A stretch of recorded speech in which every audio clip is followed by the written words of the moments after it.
Halo, selamat datang di channelku Larita. Apa kabar kalian? Semoga kalian sehat-sehat ya. Kali ini saya lagi ingin untuk upload video tentang sharing-sharing aja ya, tentang pengalaman hidup saya yang sudah hampir setengah abad ya.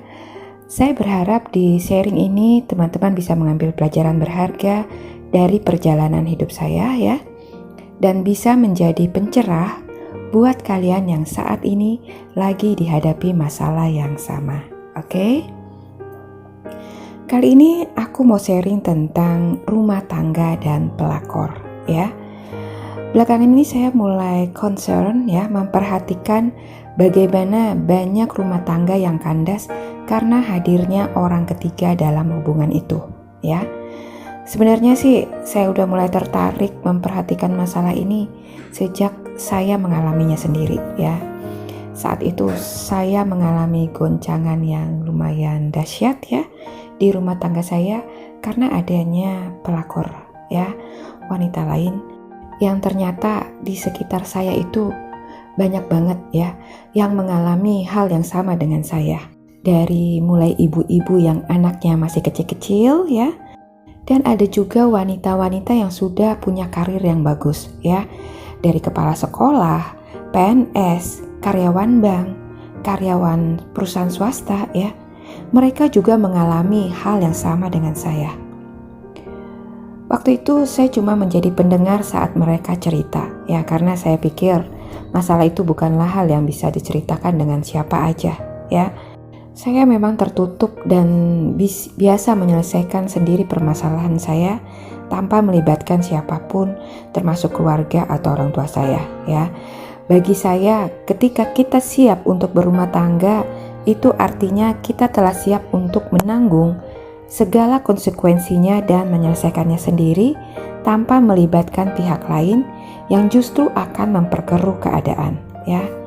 Tapi buat beberapa orang, apalagi untuk masalah yang sudah cukup pelik dan seperti tidak ada jalan keluarnya, minta bantuan pihak ketiga adalah pilihan yang terbaik dan bijaksana ya.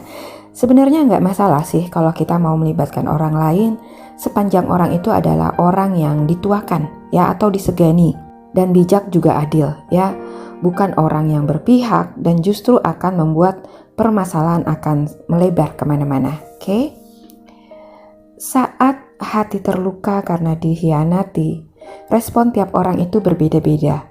Ada yang terus mengasihani diri dan berusaha mati-matian untuk mempertahankan pasangannya, tapi ada juga yang egonya langsung naik ya, karena merasa harga dirinya telah dilukai. Oke? Saya adalah orang yang nomor 2 ya. Saya sangat menghargai diri saya. Saya yang merasa telah melakukan kewajiban saya sebagai istri dengan sangat baik ya, melayani dengan penuh kasih tanpa banyak menuntut, telah diperlakukan dengan sangat tidak adil ya. Saat itu saya marah, sangat marah. Tapi saya berusaha untuk tetap tenang dan bicara baik-baik dengan pasangan saya. Tapi kami seperti tidak menemukan solusi ya, hingga akhirnya saya memutuskan untuk pergi meninggalkannya dan membawa serta ketiga anak-anak saya. Oke? Saat itu saya tidak takut akan bagaimana nanti menghidupi ketiga anak saya yang masih sangat kecil ya. Karena sebelumnya saya juga pernah kerja ya dan punya keterampilan-keterampilan yang bisa saya gunakan untuk mencari nafkah. Jadi saya tidak takut ya dan mantap dengan keputusan saya. Waktu pun berlalu tahun demi tahun ya, dan anak-anak saya semakin besar. Dalam perjalanan hidup sebagai single parent ya, saya berusaha mati-matian untuk menyeimbangkan fungsi saya sebagai ibu sekaligus ayah. Dan di tengah kesibukan saya mencari nafkah, saya berusaha untuk tetap bisa dekat dengan anak-anak saya ya, mengajarkan mereka tentang nilai-nilai hidup yang sangat penting yang bisa mereka gunakan sebagai pegangan mereka di kemudian hari nanti ya. Dan puji Tuhan, anak-anak saya bisa tumbuh dengan baik tanpa ada masalah yang berarti ya. Saat itu saya merasa Tuhan dan malaikat-malaikat penjaganya selalu setia menjaga kami. Saat itu saya pikir semua baik-baik saja teman-teman. Saya lupa kalau anak-anak saya adalah makhluk hidup. Mereka punya hati, punya perasaan, dan punya pikiran. Seberapa keras pun usaha saya untuk menggantikan fungsi ayahnya, tetap kekosongan itu ada di hati mereka, ya. Bibir mereka boleh tersenyum, ya, tampak baik-baik saja. Tapi dari dalamnya mata mereka, saya bisa melihat ada ruang kosong di sana yang cuma bisa diisi oleh cinta ayahnya. Jujur, ini sangat membuat saya sedih, ya. Pada akhirnya saya menyadari bahwa usaha keras saya untuk membuat mereka tetap merasa aman dan nyaman itu gak berarti apa-apa tanpa cinta kasih seorang ayah. Seburuk apapun seorang ayah, dia adalah laki-laki yang dibutuhkan kehadirannya secara emosional oleh buah hatinya, ya. Suka atau tidak suka, itulah kenyataannya. Jadi, dari kejadian ini saya belajar kalau ego saya, harga diri saya yang tinggi ternyata telah melukai hati anak-anak saya. Dulu saya berpikir tindakan saya ini akan menyelamatkan mental mereka. Tapi kenyataannya justru sebaliknya. Hati mereka terluka menjadi trauma yang sangat dalam, yang mungkin akan mereka bawa sampai akhir hayat mereka. Jadi melalui sharing ini, saya ingin mengingatkan teman-teman semua, ya, para wanita, para istri-istri, teman-temanku yang nonton video ini dan mungkin lagi mengalami permasalahan yang sama. Berhentilah berpikir untuk bercerai, ya. Hatimu mungkin terluka, ya, berdarah-darah. Tapi apakah kamu akan tega melihat buah hati kalian ikut terluka, ikut trauma, ya, dan menderita sepanjang hidupnya? Kita memang berharga, kita layak untuk dicintai, tapi demikian juga dengan anak-anak kita. Mereka jauh lebih berharga dari diri kita sendiri dan jauh lebih layak untuk mendapatkan cinta dari kedua orang tuanya. Jadi, bila saat ini kalian lagi mengalami ini, berusahalah untuk tetap tenang, terutama saat di depan anak-anak kalian. Jangan sekalipun racuni hati dan pikiran mereka dengan luka batinmu. Simpan itu semua rapat-rapat.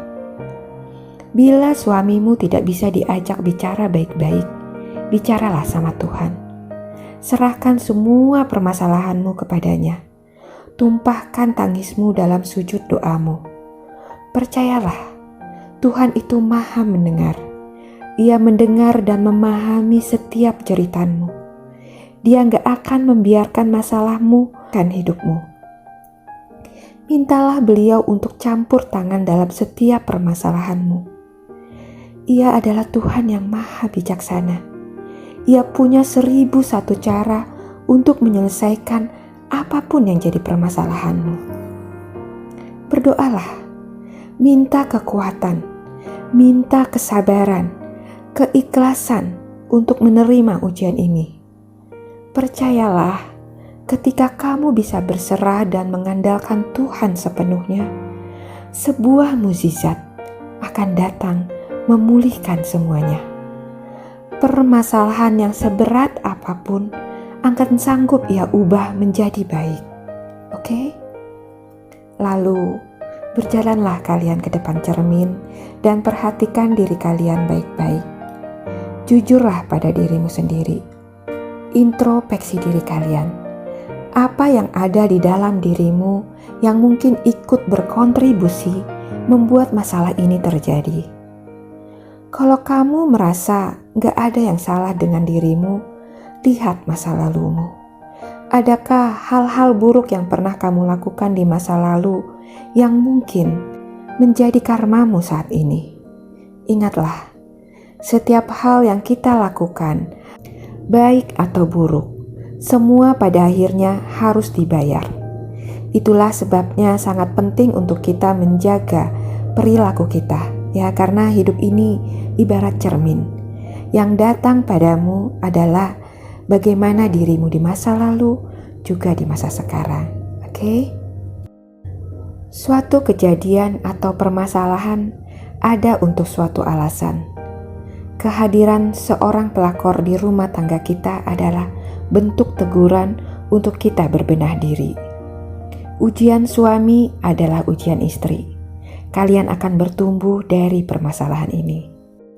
Satu hal yang masih sangat saya sesali hingga saat ini adalah saat saya mengalah dan memilih pergi, meninggalkan apa yang seharusnya saya perjuangkan. Saat susah, saya terus mendampinginya, Tapi saat keadaan sudah enak, sudah nyaman, orang lain justru datang mengambilnya dan menikmatinya. Enak banget ya. Jadi, kalau kalian merasa diri kalian ini berharga, jangan kalah, Jangan mengalah. Jangan menyerah dan mempersilahkan pelakor lain mengambil apa yang berharga bagimu. Apa yang selama ini telah kamu perjuangkan. Kalian telah berjuang sejauh ini. Apakah kamu akan melepaskan begitu saja orang yang sangat berarti buatmu, buat anak-anakmu? Jangan ya. Mulai sekarang bangkitlah. Perjuangkan rumah tanggamu. Perjuangkan cintamu. Bantu pasanganmu melewati kegelapannya dengan doamu. Percayalah, kuasa Tuhan mampu mengubah hati setiap orang, melenyapkan kegelapan yang mungkin menguasainya. Dia sedang diuji, begitupun kamu. Jadi bersabarlah, hadapi semua dengan senyum.